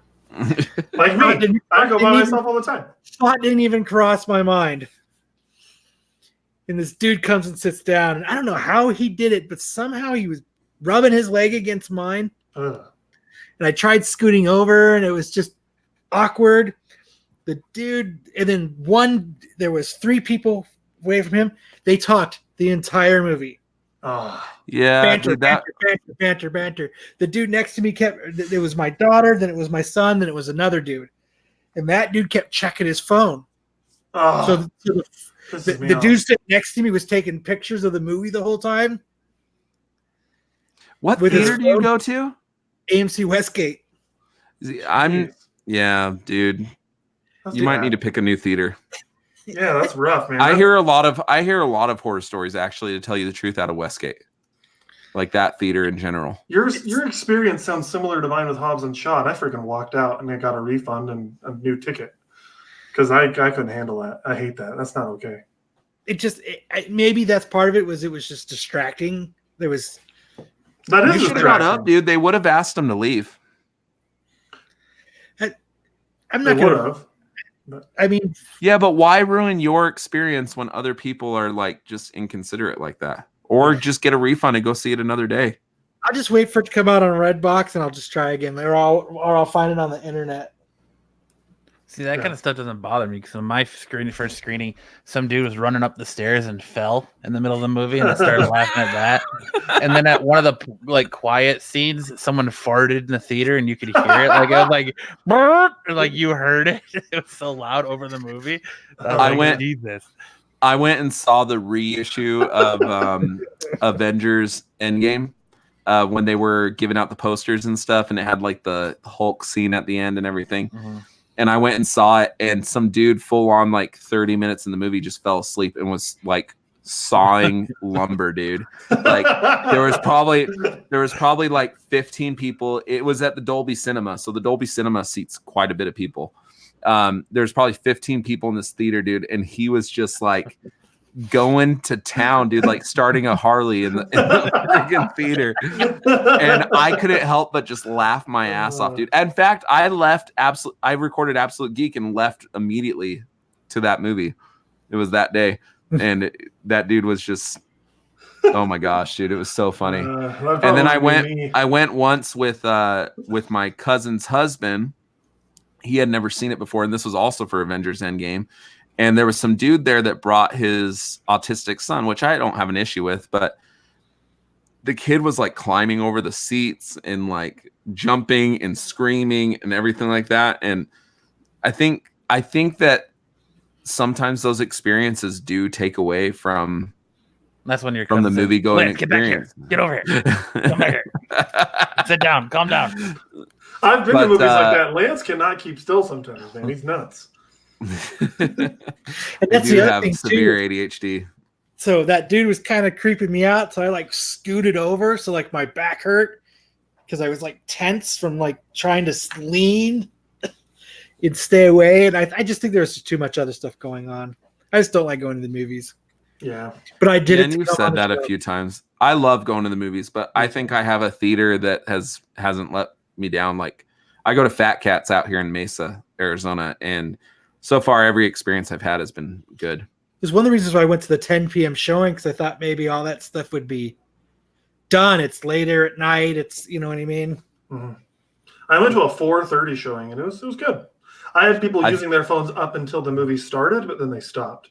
I don't care about that. You know, like I don't really care if it's during the previews. During the movie, though, don't do it. I think there was like 60 minutes of freaking previews before that movie. Yeah, too. I only show up to movies at this point 10 to 15 minutes late because it's like 20 minutes worth of previews. I've timed it. It's 20 minutes. I watch enough of them on my phone. I don't need to see. I've got to be there for the previews. Like it's part of the movie theater experience. I love the previews. I go to the movies a lot, and I get tired of watching the same trailer over and over and over and over. I don't. If it's for good movies, if it's for shitty movies, I don't care. Even when I watch them online first, I love watching them in the theater too. Yeah. It depends. Like a Star Wars trailer, yeah, I want to see that, depending on the movie. But anyway, so at the beginning of the show, I totally forgot to have you guys plug your show. I mean, everyone that listens to us pretty much knows you guys because we talk about you all the time. But Kyle or Matt, either one of you, whoever wants to, tell us a little bit about Absolute Geek, where people can find you. Go ahead, you want me to do it, Kyle? Yes, sir.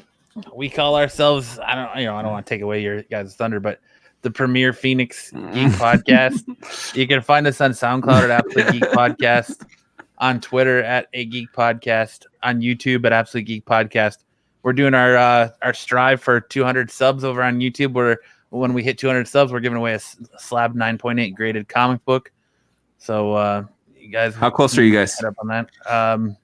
Not close. We've hit some bumps in the road. Yeah, we've hit some bumps in the road. There. All I can say is don't title your show Area 51 Raid and then expect good things to happen. I did hear there was some blowback on that one. Yeah, a little bit.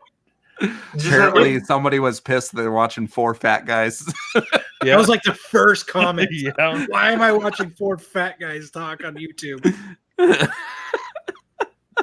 The next comment was, I think my cholesterol just went up. Yep. That's awful. Hey, you got views. Come on, that's good. Oh yeah, there's a bunch, and then our normal people who like to join us in chat were trying to follow along, and people were calling us undercover FBI agents. They were calling us Trump lovers. They were calling us. Some guy gave me a full origin story where how I'm really in a coma, and this is all my coma dream, and that to stay calm, they're trying to wake me up as soon as they can. Wow, it's just weird. That is weird. Well, yeah. I mean, Couch Crunchers, guys, please give Absolute Geek a like and subscribe on YouTube. I just looked right now. You guys are at 132 or something like that. So yeah, not too far away from you getting entered in for a free comic book. I enjoy it. Comic book. I don't know what that means because I'm not cool enough. It's encased like it's. I said they grade it. Yeah, it got graded, and so it's graded at a 9.8 out of 10. Okay. It's a Alex Ross. What is it? A 1 in 100. It looks like this, but this is not the book we're giving away. Just to show you what a graded book looks like. It looks like that, Max. Nice. Okay. Oh. That is cool. I mean, that's something. I mean, even though I don't really read comics as much, I should, but I haven't really ever gotten into that. I would love that, having a cool comic book cover to hang on my wall behind me here. That'd be awesome. So yeah, give them a subscribe and a like, guys. Listen to their show; they're a lot of fun. Anything else you guys want to plug before we? Just live every Friday night, 7:30 p.m. Ish Arizona time on YouTube. You can catch our show on the replay Mondays on anywhere you get podcasting platforms, and yeah, I think that's about it. Well, you guys are both of you going to be with us in Tucson, or only one of you? I don't know what's coming to to Tucson yet. I think I'll have to double check. I think we're going to Tucson Comic-Con. So we've got a couple panels in Tucson, and I think Kyle is going to be with us. I don't know. Corbin will be there representing us. So Corbin. Yeah, that's right. My intention was to go down there. So nice. Oh, and we have an episode. So on next Saturday, we're debuting. I guess it's called Comic Taco, a new Couch Crunchers show with Sam and Jay, who's coming back, and I think Corbin's going to be there. But they're going to be talking about some comic books or something like that. So every other Saturday that we don't have Couch Crunchers, they're going to be talking comic books. Ooh, nerds. Yeah, I know. Awesome. Well, you can catch Couch Crunchers on Facebook, Instagram, YouTube, Twitter, all at Couch Crunchers. If you're listening to the podcast and you don't watch on YouTube, please give us a watch on YouTube. Subscribe. That helps us out. And whatever podcast platform you're listening to us on, please give us a review. That really helps us bump up in the ratings. I've said it before, give us a good review. If you got a bad review, just email us at info@couchcrunchers.com to give us the feedback. But and of course, check out the website. Matt, though. couchcrunchers.com. Check out our articles. I'm planning on putting up a few here in the near future. So, anything you want to plug, Lance? You guys trying to fluff your reviews? You guys are trying to fluff your reviews over here? Don't post any negative comments. We wouldn't have to if you would quit leaving bad reviews, dude. Hey, leave whatever review you want to do. I'm just saying, if you really don't like our show, you don't have to review it. You can just email us directly and tell us how much you hate it. Matt reviews us like an ex-girlfriend. Hey guys, Matt again. You suck. I still don't like you. Hey, it's me again. Lance claims to be the him and Kyle are the same person. I don't agree with that. Two stars. So I actually listened to a show, and it's hilarious some of the things people give bad ratings for. I listened to the show called What's Good Games. I'm a gamer, and they've been reading off the bad reviews they get on their show. And this one person rated them badly because they do like a Patreon, and they'll read off like all like their top Patreon subscribers. And like they mispronounced the names, and this guy was like, "This show's just full of these girls who just mispronounce names all the time. 2 out of 5 stars." Like, we just got one the other day that we just got one. Destroyed us. It was pretty funny. It didn't. It wasn't fun, but it was. They said that our podcast has gone downhill, and that the 2 new guys that we brought on aren't funny, but think they're funny. And that if Jose's not going to be there, it should just be me and Kyle doing the show because nobody else on the show is funny. Did Jose leave that review? I don't know if it was or not, but it said they used to talk about comics and our TV shows and review movies, and now they don't talk about any of that, and they got just people trying to push comic sales and selling comics, and the 2 new guys they have aren't funny but think they are, and like it was just like, who is that? Brian and Corbin? I don't know. I don't know who they were talking about. I don't know who they were. I'm assuming Brian because he pushes the comic sales from friends of ours at Bird City. But as far as people thinking they're funny and they're not, I don't know who they were talking about. It certainly wasn't me and Kyle because they praised us. If it's not just me and Kyle, don't listen. So I don't know. I mean, that's what my wife says. She's like, if Max and Lance aren't on the show, it's just not worth it. That's what your wife says, huh? No, she doesn't listen. She's not into podcasts. I will say that Kyle needs to drink more when he's on your show. That's kind of gone the way of the buffalo. Oof. He does a drinking game. What are you talking about? Are you still doing it? Yeah. Dude, the first episode I was on, he was hammered about 15 minutes in. Well, we had just done your show, and he was hammered by the time we were finished with your show. Oh, that's right. You were drinking on our show. We did went into your show. Shows. I drank like almost a 5th of whiskey that night. Let's never do that again. Well, thanks so much for joining us, guys. That'll do it for us tonight. Thanks for having us, guys. It was a lot of fun. Chit-chatting out there. Yeah, I know. But definitely enjoyed having you guys on the show. Thank you so much. And until next time, Crunchers, nerds out. Keep them back to boarded. Why you gotta